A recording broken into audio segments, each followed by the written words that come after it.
Welcome everyone to AJ classes. Today, as you can see from the screen, we will be starting a very important topic, important party and movements. And after this topic, most of the part of history will be completed. In fact, this will be the last part of modern history. So, thank you for all your support. Yesterday we reached the 100th subscriber mark. It's all thanks to you guys. Nevertheless, starting with the first Indigo Revolt. It was a revolt that was started under the leadership of, as you can see, Digambar Biswas and Bishnu Biswas. These were the leaders. And this revolt took place in Gobindopur village in Nadia district, Bengal. So that is why this Indigo Revolt is so much important for WBCS or any other PSC exams, because this revolt took place in Bengal. Okay. Neel Darpan was written by Deenbandhu Mitra in Bengali and was translated into English by Michael Madhusudan Datta. नील दर्पण में plight of Indigo revolt एक question आता है, हम लोगों ने पढ़ा था. प्लाइट मतलब कि जो इंडिगो रिवॉल्ट में पूरा हुआ, रिवॉल्ट जो हुआ, तो प्लाइट ऑफ इंडिगो रिवॉल्ट या इंडिगो रिवॉल्ट के बारे में लिखा हुआ है इसी बुक में. ठीक है, नील दर्पण में, जिसको दीनबंधु मित्रा ने लिखा था बंगाली में और उसको ट्रांसलेट किया गया था माइकल मधुसूदन दत्ता से.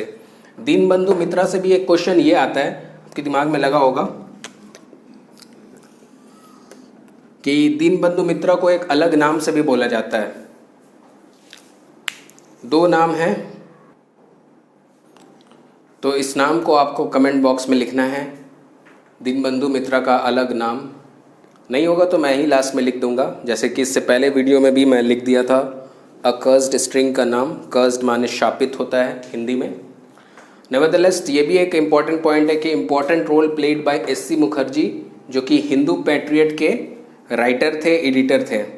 तो इस हिंदू पैट्रियट में भी ये इंडिगो रिवॉल्ट के बारे में काफ़ी कुछ डिस्कस्ड है. इंडिगो एक प्लांट है जिसको वो लोग ज़बरदस्ती उगाना चाहते थे, ब्रिटिश वाले लोग, और ये रिलेटेड है. तीन कठिया सिस्टम आप एक सुनेंगे. जब चंपारण सत्याग्रह हुआ था तो उसमें भी इसी टाइप का इंडिगो का ही वहाँ पर ज़बरदस्ती पैदावार करवा रहे थे. तो इंडिगो रिवॉल्ट में यही है कि इंडिगो जो कि उस एरिया में नहीं कल्टीवेटेड हो सक रहा था, लेकिन ब्रिटिश लोग बाय फोर्स करवा रहे थे कि फार्मर्स से कि वहाँ पर इंडिगो पैदावार करें, और उसके बाद उसमें से जितना निकलता था वो भी पूरा हिस्सा इंडियन फार्मर्स को नहीं मिल रहा था.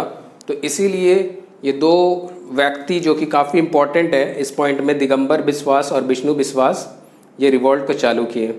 अब हम लोग नेक्स्ट पॉइंट पे जाते हैं. आपको नेक्स्ट स्क्रीन पे नेक्स्ट निकलेगा, और ऊपर में जो 13 दिया है वो 13 पूरे टॉपिक्स का नंबर है. जैसे कि फर्स्ट इंडिगो रिवॉल्ट हुआ. नेक्स्ट आपके सामने आने वाला है, एक सेकंड, मुस्लिम लीग. ठीक है, जो इम्पोर्टेंट है वही मैं शेयर करूँगा इंशाल्लाह. आपको अगर ये पॉइंट्स और ये वीडियो अच्छा लग रहा है तो आप लाइक कर दिए, शेयर करिए अपने दोस्तों से. नेक्स्ट दो इम्पोर्टेंट मूवमेंट्स आपके सामने आ गए हैं. एक है मुस्लिम लीग, जो कि एक पार्टी था जो कि फाउंड किया गया था आगा खान, नवाब सलीमुल्लाह खान एंड नवाब मोहसिनुल मुल्क से, और उनके पहले प्रेसिडेंट थे नवाब सलीमुल्लाह खान. तो इस दो टॉपिक जो आप देख रहे हैं, ये जो टॉपिक कंटिन्यू हो रहा है, सेकंड पॉइंट या सेकंड हेडिंग था मुस्लिम लीग, और फर्स्ट हेडिंग जो हम लोगों ने किया इंडिगो रिवॉल्ट. इसमें मैं सिर्फ इम्पॉर्टेंट पॉइंट्स और वो डेट शेयर करूँगा. ठीक है, ज़्यादा कोई एक्स्ट्रा मुझे एक्सप्लेन नहीं करना है क्योंकि फिर वीडियो लॉन्ग हो जाएगा. नेक्स्ट जो है गदर पार्टी 1913, काफ़ी इंपॉर्टेंट. इसमें से क्वेश्चन जो अराइज होता है मैं सब का सब उस पॉइंट्स वाइज में दे दिया हूँ. Founded by Lala Hardayal, most important, BCS में बार बार रिपीट करता है कि लाला हरदयाल फाउंडर थे.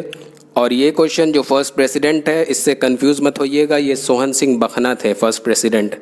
ठीक है, ये भी मैं शेयर किया हूँ अपने जनरल अवेयरनेस के वीडियोज़ में.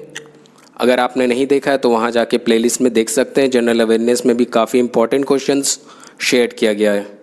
नेक्स्ट जो है हेडक्वार्टर्स जो है सैन फ्रांसिस्को यूएसए में था गदर पार्टी का। नेक्स्ट अब हमारे स्क्रीन पे आएगा होम रूल मूवमेंट। अब आपके स्क्रीन पे आप देख सकते हैं कि होम रूल मूवमेंट जो कि 1916 में हुआ था, बट वो लॉन्च 2 बार हुआ है। एक बार होम रूल मूवमेंट के नाम से और एक बार होम रूल लीग के नाम से। होम रूल मूवमेंट एक बार बाल गंगाधर तिलक हेडक्वार्टर पुणे में इन अप्रैल 1916 में लॉन्च किया, और एक बार एनी बेसेंट इन्होंने लॉन्च किया है हेडक्वार्टर एट अदियार मद्रास इन सितंबर 1916। ये सब चीज़ को आप काफ़ी अच्छे से नोट डाउन कर लीजिएगा, क्योंकि अलग अलग तरीके से क्वेश्चन आता है कि पुणे पे हेडक्वार्टर किसने लॉन्च किया था, मतलब बाल गंगाधर तिलक ने लॉन्च किया था, हेडक्वार्टर उनका पुणे में था। अदियार मद्रास में किसका था, एनी बेसेंट का था। सितंबर में किसका हुआ, अप्रैल में किसका हुआ, या ऐसे क्वेश्चन आता है कि किसका फर्स्ट टाइम हुआ, मतलब पहले। तो बाल गंगाधर तिलक का पहले हुआ है, और नेक्स्ट जो होम रूल मूवमेंट जो है वो एनी बेसेंट का होता है। नेक्स्ट चंपारण सत्याग्रह, जो अभी मैं बोल रहा था इंडिगो के टाइम पे, और ये पहला मास मूवमेंट है। आप देख सकते हैं थर्ड ब्रैकेट में राइट हैंड साइड में लिखा हुआ है। 1917 में हुआ था, और ये पहला मास मूवमेंट था, मतलब कि काफ़ी भीड़ जो एक साथ इकट्ठा होते ये पहली बार हुआ था। और ये लॉन्च किया गया था गांधी जी के साथ, गांधी जी ने लॉन्च किया था ये सत्याग्रह। उनके 3 फेमस सत्याग्रह में ये पहला नंबर है। चंपारण बिहार में अगेंस्ट इंडिगो प्लांटेशन, तो इंडिगो प्लांटेशन के अगेंस्ट में ये लॉन्च किया गया था, क्योंकि जो इंडिगो प्लांटर्स थे अंडर 3 कठिया सिस्टम्स के वजह से जो फार्मर्स थे उन लोग को इंडिगो ज़बरदस्ती ग्रो करना पड़ रहा था 3/20 of the total land bye European planters. ठीक है, यूरोपियन प्लांटर्स लोग 3/20, ये 3 कठिया का जो सिस्टम है, ये नाम आपको आएगा जब भी आप चंपारण सत्याग्रह का थोड़ा डीप स्टडी करिएगा तो 3 कठिया सिस्टम आता है। तो 3 कठिया सिस्टम होता है 3/20 ऑफ द कल्टिवेटेड लैंड। पहले तो फोर्स करके वहाँ पर इंडिगो उगाया, फिर उसके बावजूद भी 3/20 अपने ही अंदर रख लेते थे, जिसकी वजह से फार्मर्स काफ़ी स्ट्रगल कर रहे थे कि इतना मेहनत करने के बाद जब हमें कुछ मिल ही रहा नहीं है तो फिर हम लोग इसमें स्ट्रगल करके क्यों इसमें रहें। तो इसके लिए फिर लास्ट में गांधी जी ने एग्री किया कि 25% of money will be taken to compensate as a compromise with the planters. उसके बाद फिर क्या हुआ कि वो एरिया को यूरोपियन प्लांटर्स छोड़ दिए, 10 साल के अंदर अंदर पूरा छूट गया वो, मतलब 1927 तक का ये ऑलमोस्ट सक्सेसफुल हो गया।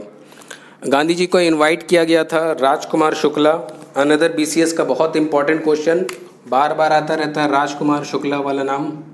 ठीक है, इसके अलावा भी एक और इनवाइटर मतलब इनवाइट किए थे, उनका नाम आप कमेंट बॉक्स में लिख दीजिए, और अगर आप नहीं लिखिएगा तो नेक्स्ट डे मतलब कल तक मैं खुद से ही अपने से डाल दूंगा इस पर। ठीक है, नेक्स्ट जो अब हमारा टॉपिक आएगा आपके स्क्रीन पे आने वाला है वो है आपका नेक्स्ट मूवमेंट खेदा सत्याग्रह, जो कि 1918 में हुआ था। अब आप देख सक रहे हैं कि खेदा सत्याग्रह जो कि 1918 स्क्रीन पे आ गया है, लॉन्च्ड बाय गांधी जी। जो जो इम्पोर्टेंट पॉइंट है मैं उसको रेड लाइन से दे दिया हूँ ताकि आप अच्छे से स्क्रीनशॉट करें भी तो सही से नोट डाउन कर सके। और ये हुआ था tax collection of British against the tax collection of British. Tax कुछ ज़्यादा ही दे रहे थे, वो लोग बोल रहे थे कि टैक्स जो है आपको ज़्यादा देना होगा 1/4 ऑफ द नॉर्मल प्रोड्यूस। ठीक है, लेकिन इसको कम कराया गया था गांधी जी के थ्रू, ये खेदा सत्याग्रह किया गया था। और अहमदाबाद मिल स्ट्राइक ये भी 1918 में हुआ। इसको एक और बहुत ही इम्पोर्टेंट बोला जाता है, इसको इसी के टाइम पे फर्स्ट हंगर स्ट्राइक हुआ था, फर्स्ट हंगर स्ट्राइक। क्वेश्चन में आता है कि सबसे पहला हंगर स्ट्राइक कब हुआ था, तो ये अहमदाबाद मिल स्ट्राइक में पहली बार गांधी जी ने हंगर स्ट्राइक किया था। ठीक है, फॉर द फर्स्ट टाइम। तो 20% इंक्रीज इन बोनस ये क्लेम किया जा रहा था वहाँ के वर्कर्स लोग का। नहीं सॉरी, एम्प्लॉयज़ लोग बोल रहे थे कि 20% इंक्रीज़ दिया जाएगा, बट जो वर्कर्स थे वो बोल रहे थे कि हमको 35 चाहिए। 20% बोल रहे थे एम्प्लॉयर्स, जो कि एम्प्लॉयर्स बोलते हैं जो रखते हैं, जैसे कि किसी को काम पे रखने वाले को एम्प्लॉयर बोलते हैं, जो काम पे रखा, और जो वर्कर है वो काम कर रहा है। तो वर्कर्स लोग का डिमांड था कि हम लोगों को 35% इंक्रीमेंट मिले, और एम्प्लॉयर्स लोग का डिमांड था नहीं, हम लोग 20% ही इंक्रीमेंट दे पाएंगे या देंगे। ठीक है।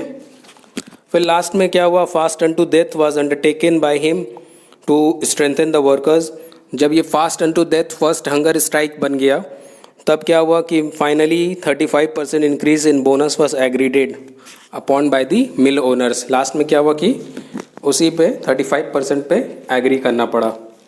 नेक्स्ट जो हमारा आएगा वो है नॉन कॉपरेशन मूवमेंट, जो कि गांधी जी लॉन्च करते हैं। मैं जल्दी से बोल दे रहा हूँ, इसमें ज़्यादा कोई पॉइंट नहीं है।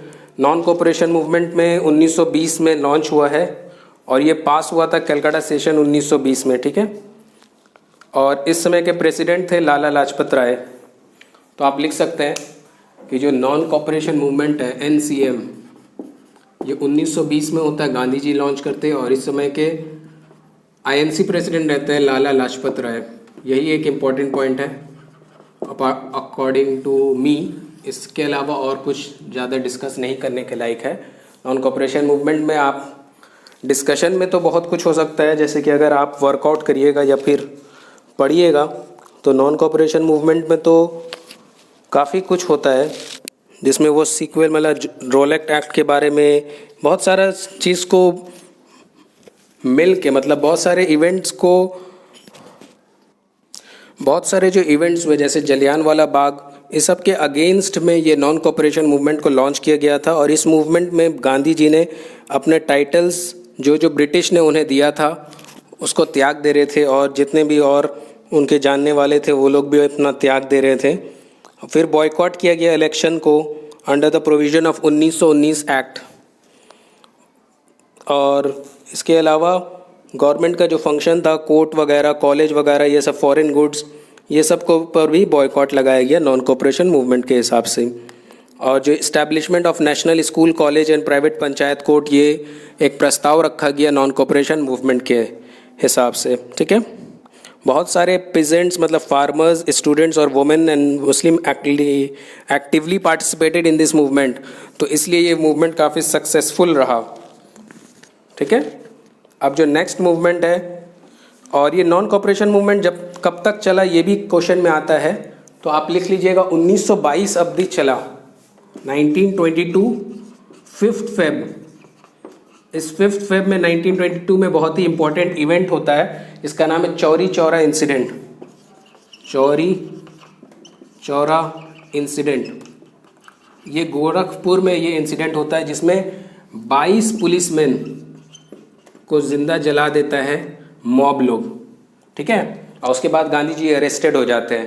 तो जब ये मूवमेंट होता है तो नॉन कॉपरेशन मूवमेंट में गांधी जी का 2 मेन एजेंडा रहा। एक रहता था कि अहिंसा मतलब नॉन वायलेंस, और ट्रुथ। तो ये नॉन वायलेंस को बहुत ही अजीब सा ये रिप्लाई हुआ चौरी चौरा इंसिडेंट, तो वो बहुत ही दिल में मतलब उनको बहुत चोट लगा कि यार ये तो मैं नॉन वायलेंस सिखा रहा था और ये लोग जो है पूरा वायलेंस ही कर बैठे, और इतना बड़ा वायलेंस, 22 पुलिसमैन मर गया। तो इसलिए ये नॉन कॉपरेशन मूवमेंट को विथड्रॉ कर दिया जाता है। ठीक है। 12 फरवरी को विथड्रॉ किया जाता है। 5 फरवरी को ये इवेंट होता है, 1 हफ्ता के अंदर अंदर विथड्रॉ कर लिया जाता है। उसके बाद हम लोग नेक्स्ट स्वराज पार्टी पढ़ेंगे। अब जो आपके स्क्रीन पे आ गया वो है स्वराज पार्टी, जो कि बहुत ही इंपॉर्टेंट है, 1925 में टेक प्लेस हुआ था। और इसके लिए इम्पॉर्टेंट ये है कि ये founded by CR Das, Motilal Nehru and NC Kelkar था। बट प्रेसिडेंट जो पहले बने वो CR दास थे, और फर्स्ट सेक्रेटरी जो थे वो मोतीलाल नेहरू थे। साइमन कमीशन अनदर इम्पॉर्टेंट 1928 में हुआ।